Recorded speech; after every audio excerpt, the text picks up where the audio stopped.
അയ്യപ്പൻ്റെ പൊന്നുകെട്ട വിഷയത്തിനകത്ത് ദേവസ്വം ബോർഡ് മന്ത്രിമാർ വരെ കുറ്റാരോപിതരായി സംശയത്തിൻ്റെ നിഴലിൽ ഇങ്ങനെ നിൽക്കുമ്പോൾ ആ നിഴലിൽ കുറച്ച് വെളിച്ചം അടിച്ചു കൊടുത്ത് അവരെ രക്ഷപ്പെടുത്താമെന്ന് ആര് വിചാരിച്ചാലും നടക്കില്ല. ജനങ്ങളുടെ മുന്നിൽ ഇതെല്ലാം ഉണ്ട്.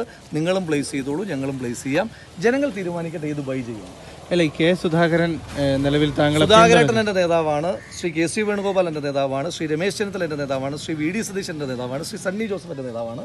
ഈ നേതാക്കന്മാർ പറയുന്ന എല്ലാ അഭിപ്രായങ്ങളോടും എനിക്ക് യോജിപ്പാണ്. അവർ പറയുന്ന എല്ലാ അഭിപ്രായങ്ങളെയും കേൾക്കുവാൻ ബാധ്യസ്ഥനായിട്ടുള്ള ഒരാളാണ് ഞാൻ. നേതാക്കന്മാർക്കിടയിൽ ഡിഫറൻസ് ഓഫ് ഒപ്പീനിയൻ ഇല്ല. ആ ഡിഫറൻസ് ഓഫ് ഒപ്പീനിയൻ അവർ പറയുന്ന ഒപ്പീനിയനിൽ എനിക്ക് ഡിഫറൻസ് ഇല്ല.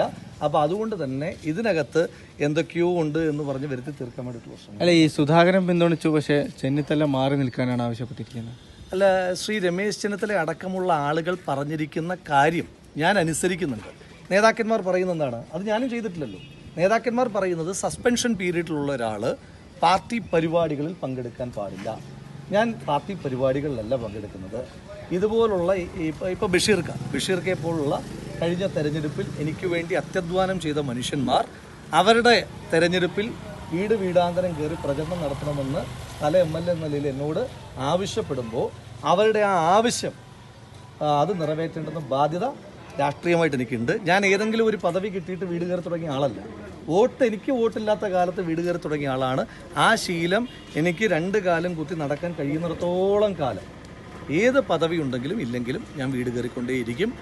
ആ വിഷയത്തെ പറ്റിയിട്ടല്ലല്ലോ നേതാക്കന്മാർ പറയുന്നത്. പാർട്ടി പരിപാടികൾ, ആ പരിപാടികളുടെ ഒരു സസ്പെൻഷൻ പീരീഡിലുള്ള സമയത്ത് എന്താണ് പാലിക്കേണ്ടുന്ന അച്ചടക്കം എന്നതിനെ പറ്റിയിട്ട് എനിക്ക് നല്ല ബോധ്യമുണ്ട്. ആ അച്ചടക്കത്തെ പരിപൂർണമായിട്ടും പാലിച്ചു തന്നെയാണ് ഞാൻ മുന്നോട്ട് പോകുന്നത്. അപ്പോൾ അതിനകത്തൊന്നും ഒരു സ്കോപ്പ്, എൻ്റെ വായിൽ നിന്ന് കിട്ടിയിട്ടുള്ളൊരു സ്കോപ്പ് നിങ്ങൾക്കില്ല. പിന്നെ അതുപോലെ നിങ്ങൾക്ക് ഇഷ്ടമുള്ള തലക്കെട്ട്, ഇഷ്ടമുള്ള ഡൈവേർഷൻ എങ്ങനെ വേണമെങ്കിലും കൊടുക്കാം. അപ്പോൾ ഇതിനകത്ത് എനിക്കിപ്പോഴുള്ള സംശയം, നിങ്ങൾക്ക് ഇഷ്ടമുള്ള നെഗറ്റീവ് പറയാനാണെങ്കിൽ നിങ്ങൾ മുകളിൽ കൊടുക്കുന്ന തലക്കെട്ടും നിങ്ങളുടെ വിശദീകരണവും ആ ആളുടെ ബൈറ്റും തമ്മിലൊരു ബന്ധം ഉണ്ടാകില്ല. ജനങ്ങൾ ഇതെല്ലാം കാണുമല്ലോ, എല്ലാം കാണട്ടെ, ജനങ്ങൾ കാണട്ടെ, അവർ തീരുമാനിക്കട്ടെ. ജനകീയ കോടതിയിൽ എനിക്ക് പറയാനുള്ളത് ഞാനിങ്ങനെ പറഞ്ഞുകൊണ്ടേയിരിക്കും. അത് ഇപ്പം നിങ്ങൾ അങ്ങനെയൊക്കെ നരേഷൻ കൊടുത്തു കഴിഞ്ഞാൽ ജനകീയ കോടതിയിൽ ഇതൊക്കെ ജനങ്ങൾ കേൾക്കുന്നു.